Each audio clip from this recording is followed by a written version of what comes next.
मस्जिदों पर बिल्डोजर चलाना ये सरासर अन्याय, इंसाफ के खिलाफ और जुल्म है। जगह जगह मंदिर और मस्जिद का विवाद उत्पन्न किया जा रहा है और हर मस्जिद के नीचे मंदिर तलाश किए जा रहे हैं। गवर्नमेंट के पास अगर फुर्सत है तो सिर्फ हिंदू मुस्लिम करने में फुर्सत है और सारी शक्ति, सारी ताकत हिंदू मुस्लिम मंदिर मस्जिद कराने में ही लगी रहती है। क्या उत्तर प्रदेश की सरकार फिर कोई फसाद करना चाहती है?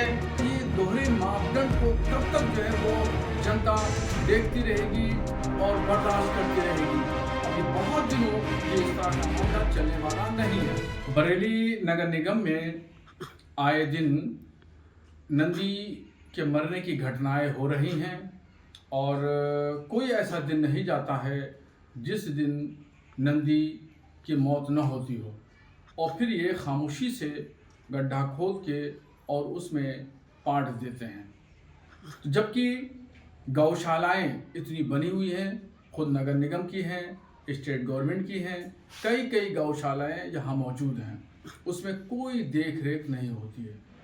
ना गायों की देख रेख हो रही है और ना ही नंदी की देख रेख हो रही है और इस नाम पर करोड़ों का फंड भी इकट्ठा होता है, गवर्नमेंट देती है इनके रख रखाव के लिए। वो सब कहाँ चला जाता है? जबकि एक तरफ जगह जगह मंदिर और मस्जिद का विवाद उत्पन्न किया जा रहा है और हर मस्जिद के नीचे मंदिर तलाश किए जा रहे हैं और रक्षा के नाम पर जगह जगह घटनाएं हो रही हैं और एक दूसरे के साथ में मारपीट भी की जा रही है। अगर कोई भी अल्पसंख्यक व्यक्ति लेके जा रहा है, चाहे वो अपनी उसका खुद के जानवर हैं, मगर उसको मारा जा रहा है, पीटा जा रहा है, उसके साथ मॉब लिंचिंग की जा रही है और दूसरी तरफ जो है उसकी रक्षा के लिए पूरे हिंदुस्तान में ढंढोरा पीटा जा रहा है।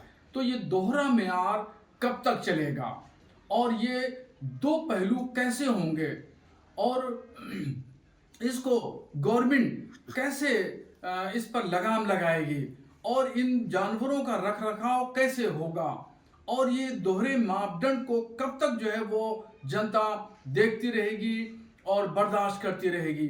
देहात के लोगों से अगर पूछें तो उनके खेत और खलिहान जो है वो जानवरों से भरे पड़े हैं और लहलहाती खेती, जानवर चर जाते हैं और वो देहात का किसान कितनी मेहनत से एक एक पैसा जुटा करके खाद, गल्ला, अनाज इकट्ठा करता है और खेत में लगाता है और ये जानवर आते हैं, चर के चले जाते हैं। उस किसान के दिल से पूछो कितना तकलीफ का उसको एहसास होता है और कितना उसका नुकसान होता है। गवर्नमेंट इस पर कोई लगाम लगाने की कोशिश नहीं करती है। इनकी व्यवस्था और इसका इंतजाम करने के लिए गवर्नमेंट के पास में कोई फुर्सत नहीं है।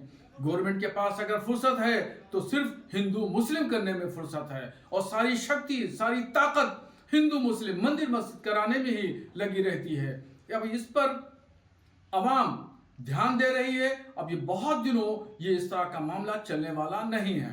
फतेहपुर में ललौली कस्बे में एक नूरी जामा मस्जिद है और वो नूरी मस्जिद 180 साल पुरानी है और बड़ी ऐतिहासिक तारीखी मस्जिद है और उस पर बिल्डोज़र की कार्रवाई उत्तर प्रदेश सरकार द्वारा चलाई जा रही है। तो ये बिल्डोज़र की कार्रवाई चलाना सरासर इंसाफ के खिलाफ है। धार्मिक आज़ादी पर पहरा लगाना है, जबकि सुप्रीम कोर्ट ने इस तरह की चीज़ों पर विराम लगा दिया, बिल्डोज़र की कार्रवाई को रोकने का आदेश दिया। अब ऐसी कंडीशन में मस्जिदों पर बिल्डोज़र चलाना ये सरासर अन्याय, इंसाफ के खिलाफ और जुल्म है। इस पर तुरंत रोक लगानी चाहिए। धार्मिक आज़ादी हमें संविधान ने दी है।